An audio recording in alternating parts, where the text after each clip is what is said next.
அனைவருக்கும் வணக்கம். ஈரான் நாடு துபாய் விமான நிலையத்தின் மீது ஒரு தாக்குதல் நடத்தியுள்ளது. இன்று மார்ச் மாதம் 16ஆம் தேதி திங்கட்கிழமை காலை 7 மணி அளவில் இந்திய நேரப்படி, துபாய் நேரப்படி விடியற் காலை 3:30 முதல் 4 மணிக்குள்ளாக இந்த சம்பவம் நடந்திருக்கலாம் என்று சொல்லப்படுகிறது.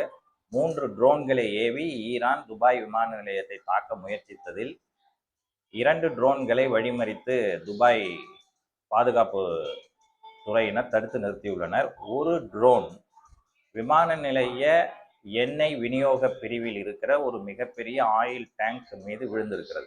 அந்த எண்ணெய் தொட்டி தற்போது வெடித்து சிதறி எரிந்து கொண்டிருக்கிறது. அதை அணைக்கிற முயற்சியிலே துபாய் தீயணைப்பு துறையினர் ஈடுபட்டு வருகிறார்கள். இதன் காரணமாக துபாய் சர்வதேச விமான நிலையம் DXB இப்பொழுது மூடப்பட்டு விட்டது. மார்ச் 16 திங்கட்கிழமை காலை முதல் விமான சேவைகள் ரத்து செய்யப்பட்டு அனைத்து விமான சேவைகளும் நிறுத்தப்பட்டு விட்டன.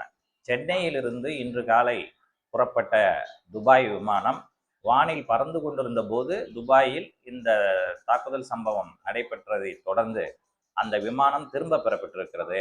பாதி வழியிலேயே அது திரும்பி சென்னையை நோக்கி தற்போது வந்து கொண்டிருக்கிறது. அந்த விமானத்தின் சேவை ரத்து செய்யப்படுவதாக சென்னை விமான நிலையம் அறிவித்திருக்கிறது. அதேபோல் உலகின் பல பகுதிகளில் இருந்து புறப்பட்டு துபாயை நோக்கி சென்று கொண்டிருந்த விமானங்கள் எல்லாம் ரத்து செய்யப்பட்டிருக்கின்றன. துபாயிலிருந்து புறப்படுகிற விமானங்களும் ரத்து செய்யப்பட்டிருக்கின்றன. மேலதிக தகவல் வந்தவுடன் உங்களை சந்திக்கிறேன். நன்றி, வணக்கம்.